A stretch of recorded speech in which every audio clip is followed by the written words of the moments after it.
palavra de Deus nos diz que há tempos atrás, entre os seres criados, foi em um anjo que o mal se iniciou. Perfeito eras nos teus caminhos, desde o dia em que foste criado, até que se achou iniquidade em ti. Elevou-se o teu coração por causa da tua formosura. Corrompeste a tua sabedoria por causa do teu resplendor. Tu dizias no teu coração: acima das estrelas de Deus exaltarei o meu trono. Serei semelhante ao Altíssimo. Lúcifer acusou Deus dos seres não serem livres. Logo, as leis de Deus eram injustas e ele não merecia adoração. Os discursos de Lúcifer sempre questionam a liberdade comparada à plenitude de Deus.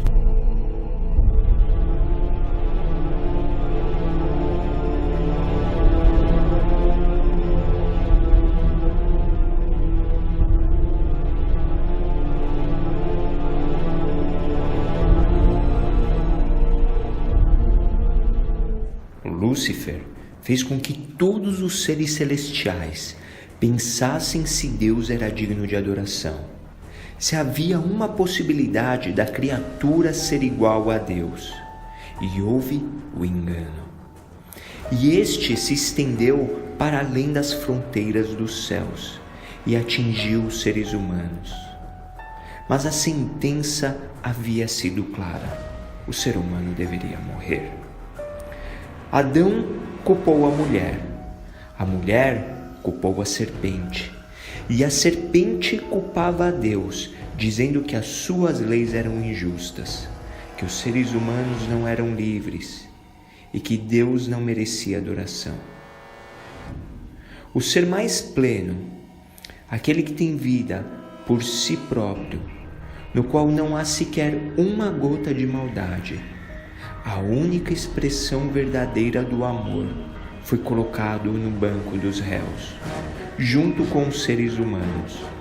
O acusador não podia ser morto sem antes todos os jurados serem convencidos de que Deus era digno. Então as testemunhas de Deus foram chamadas para preservar a verdade, manter viva a esperança e conduzir os seres humanos no caminho. Quanto tempo levaria para as provas serem concluídas? Cerca de 7.000 anos. Durante este período, aconteceu as maiores batalhas entre as nações e as potestades espirituais. E neste cenário está a maior história de amor que nunca antes houve igual e nem haverá depois na eternidade do universo.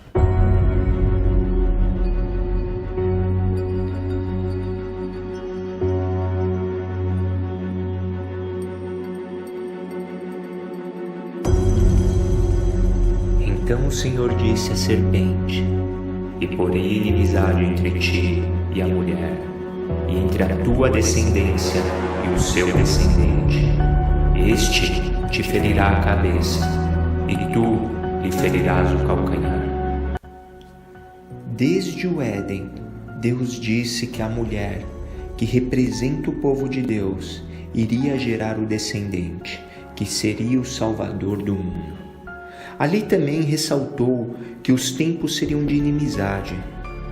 Os seres humanos passaram a esperar a primeira vinda do prometido. O início da história das civilizações é marcada com o aparecimento da escrita em 3.500 anos antes de Cristo. Época na qual Adão estava no auge da sua idade. Mas não era a escrita que era o principal canal de comunicação que propagava o testemunho. Era a voz de quem viu e viveu aquilo.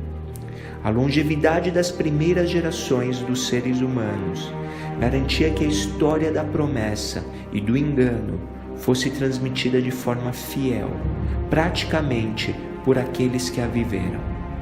Noé que viveu o dilúvio em 2344 a.C., foi contemporâneo do neto de Adão, que contava histórias do seu avô.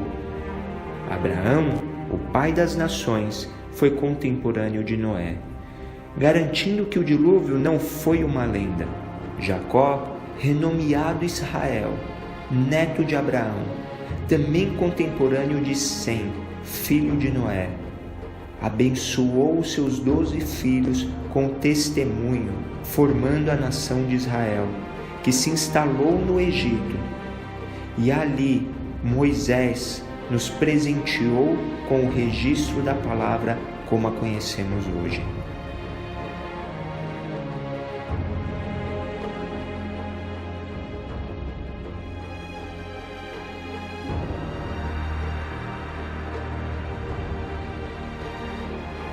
Deus nunca deixaria que a história do Éden fosse distorcida e garantiu que o mundo nunca perdesse a esperança até o 7º milênio.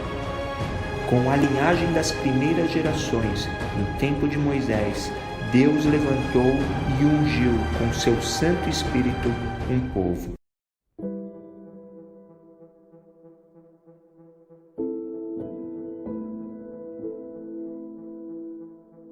A missão deste povo era ser luz no mundo e propagar a verdade sobre Deus. Era proteger o povo, do qual surgiria o descendente prometido, e mostrar o caminho no qual todas as nações deveriam percorrer. As crenças, os símbolos, os rituais e as cerimônias ajudavam o povo a não se esquecer dos seus propósitos. Aqui, um ritual simbólico do juízo e do sacrifício que ocorria desde o Éden, quando um cordeiro foi morto para cobrir a vergonha que o pecado gerou.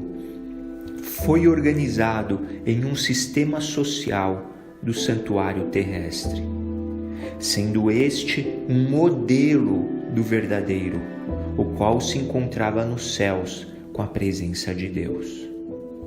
Este santuário terrestre era dividido com um pátio externo, onde havia um altar de holocausto, com fogo aceso 24 horas por dia, e uma pia de água para a lavagem do sacerdote. Uma tenda dividia os dois lugares, o lugar santo e o lugar santíssimo. O lugar santo representava a presença de Deus. Ali continha o altar de incenso, que era aceso com o fogo do altar do holocausto, e o seu cheiro era um chamado para as orações. Uma mesa com 12 pães de proposição, que eram trocados a cada sábado, e que representava o povo eleito de Deus, e um candelabro de 7 bicos, que ficava aceso 24 horas por dia, o qual representava a presença do Espírito Santo no meio do povo de Deus. O sacerdote entrava diariamente neste local para realizar o seu ritual, e ele era um intercessor pelo povo diante de Deus. Ali ocorria a obra de reconciliação em favor dos seres humanos. Já o lugar santíssimo, onde estava a Arca da Aliança com os anjos, representando a proteção do trono de Deus, com as tábuas da lei, um pouco de maná, que era o pão que alimentou o povo no deserto, e a vara de Arão, que floresceu indicando aquele que Deus havia escolhido para ser o primeiro dos sacerdotes. No lugar santíssimo só podia entrar o sumo sacerdote no dia da expiação, também que era conhecido como o dia do juízo, que acontecia uma vez por ano, onde o sacerdote entrava e oferecia o sangue de um touro pelo perdão dos próprios pecados e de um bode pelos pecados do povo, e representava a purificação do santuário. Era uma obra de juízo, pois os pecados eram apagados. E assim se tinha uma ilustração de como o pecado seria eliminado no futuro. Ao final desse ritual, se pegavam 2 bodes. Um era sacrificado para o Senhor, e o outro, conhecido como Azazel, recebia sobre a cabeça os pecados do povo e era solto no deserto. Então, nessa cerimônia, o pecado era transferido para o animal sacrificial e para o sacerdote. O sumo sacerdote confessava os seus pecados e o do povo com a mão sobre a cabeça do bode e o soltava no deserto. Aspergia o sangue na arca, registrando o pecado no santuário. Ao comer a carne da vítima, ele levava sobre si também o pecado. No dia da expiação, aspergia sangue em todos os móveis e o santuário era purificado. O véu que separava os dois lugares representava o caminho, a presença de Deus, que não estava aberto à humanidade.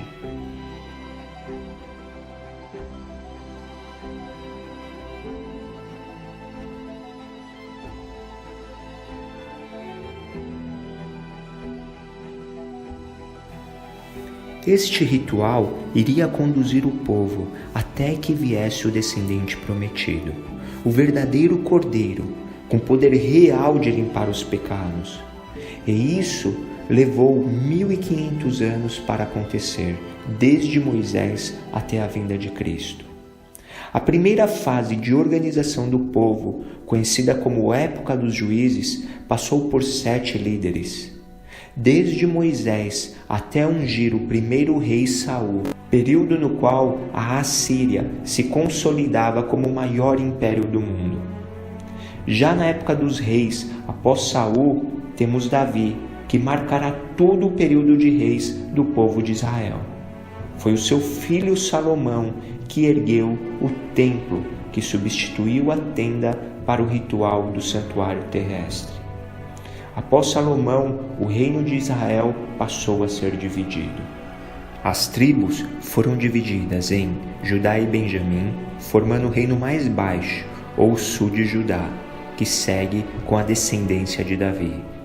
E as outras 10 tribos ao norte, conhecido como Reino de Israel, que perderá o seu governo antes do exílio na Babilônia, por volta de 723 a 722 a.C. Neste período, temos grandes reis e profetas, com histórias que vão revelando ainda mais o caráter de Deus e o modo especial como Ele cuida e perdoa o seu povo. As testemunhas iluminavam o povo de Deus, e este nunca seria surpreendido pelo futuro, nem mesmo faltaria referências que mostravam a salvação de Deus. Somente os pecados poderiam cegar o povo de algo tão claro.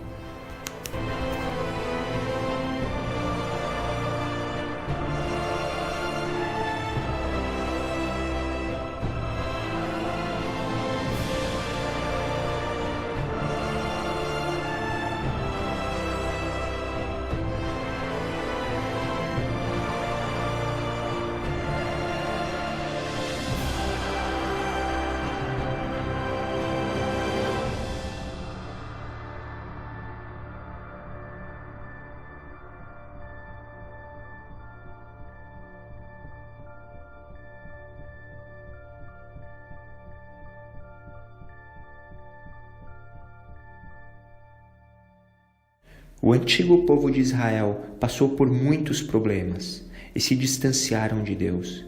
E no crescente fértil, por volta de 610 a.C., dentre os povos da Mesopotâmia, a Assíria cedeu o posto de império para a Babilônia. E esta levou o povo de Israel, Judá, cativo por 70 anos, como havia profetizado Jeremias.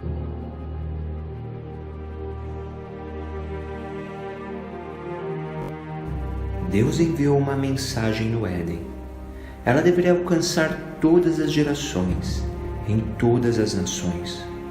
Os primeiros seres humanos estavam tão próximos que o tempo não ameaçava a verdade, mas um povo santo foi escolhido, e por muitos anos preservaram o conhecimento nos seus rituais e nas suas cerimônias.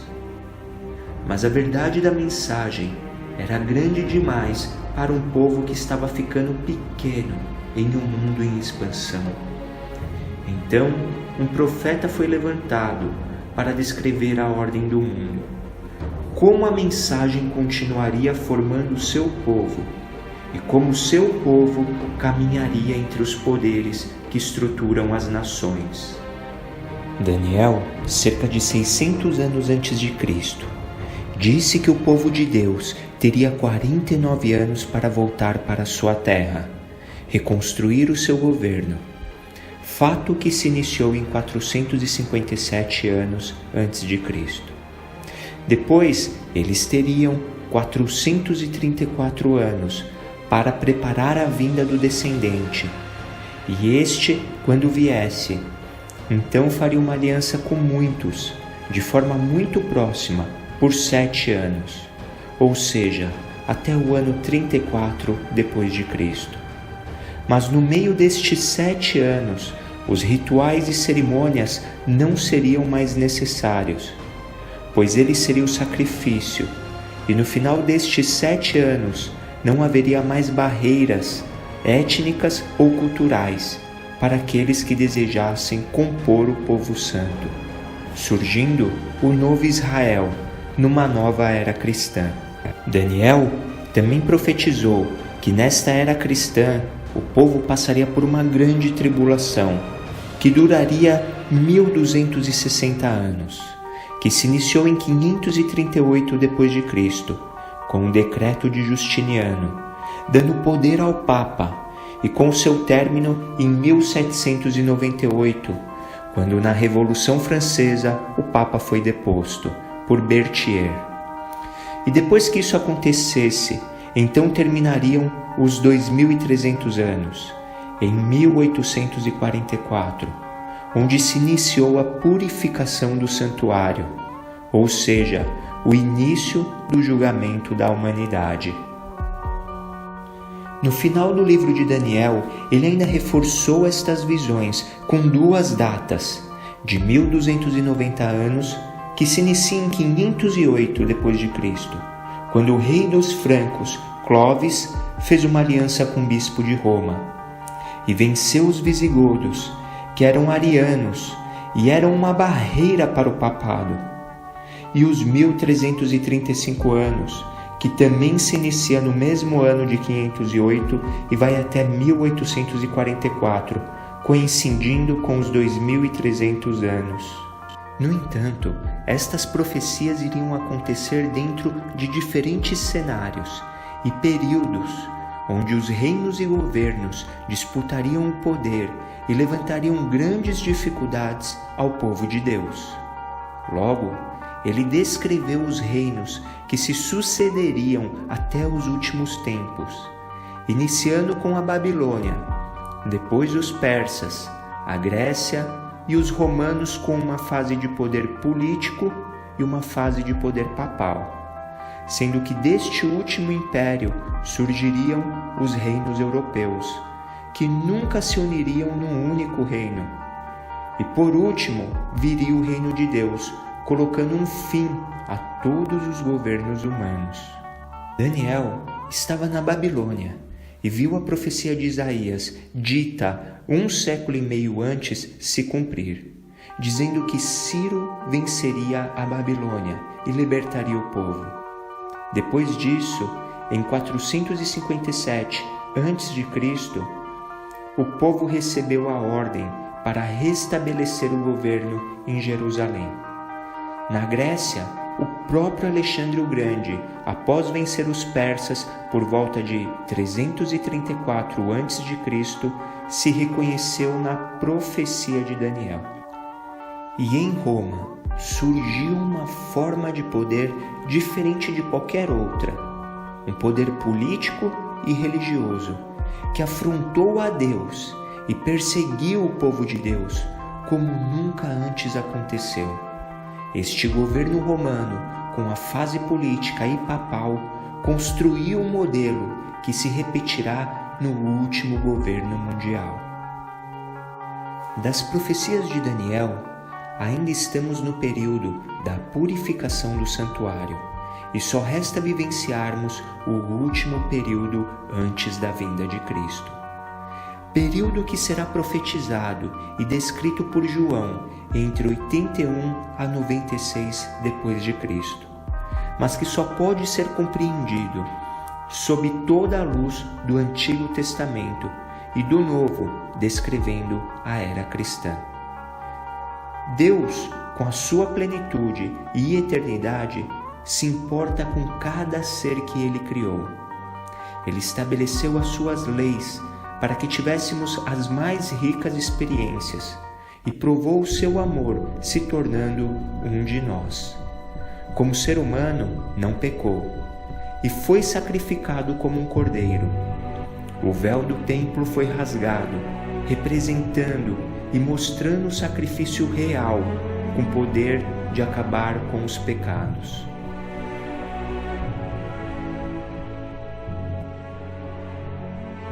Este sacrifício cumpriu o direito da salvação sobre a morte eterna, na qual os seres humanos estavam sentenciados. Mas este sacrifício, assim como o cordeiro, era só uma parte do processo. Era necessário que o pecador se arrependesse e transferisse os seus pecados para o cordeiro. Era necessário um sacerdote que intercedesse perante Deus para conceder o perdão. E estes pecados, mesmo perdoados, precisavam ser apagados. E em seguida decidido o destino do verdadeiro culpado, como vimos no exercício do sumo sacerdote. Assim também, Cristo morreu e ressuscitou, sendo o nosso Cordeiro, o nosso sacerdote, e atualmente estamos no período da expiação, iniciado em 1844, sendo ele o nosso sumo sacerdote. Além disso, após a ressurreição, ele foi entronado.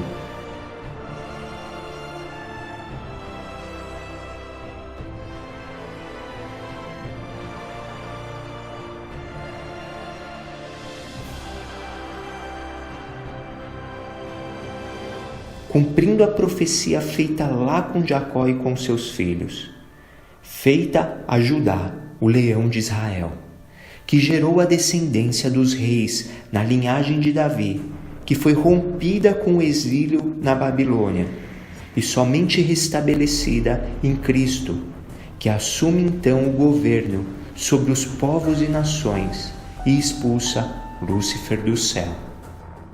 E houve batalha no céu.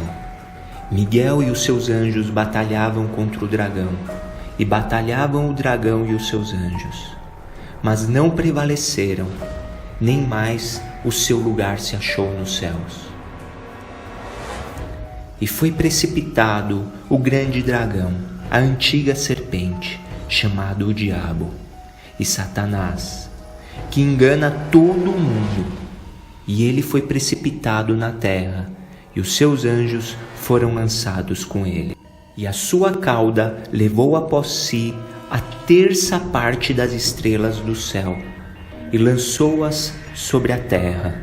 Ai dos que habitam na terra e no mar, porque o diabo desceu a vós, e tem grande ira, sabendo que pouco tempo lhe resta.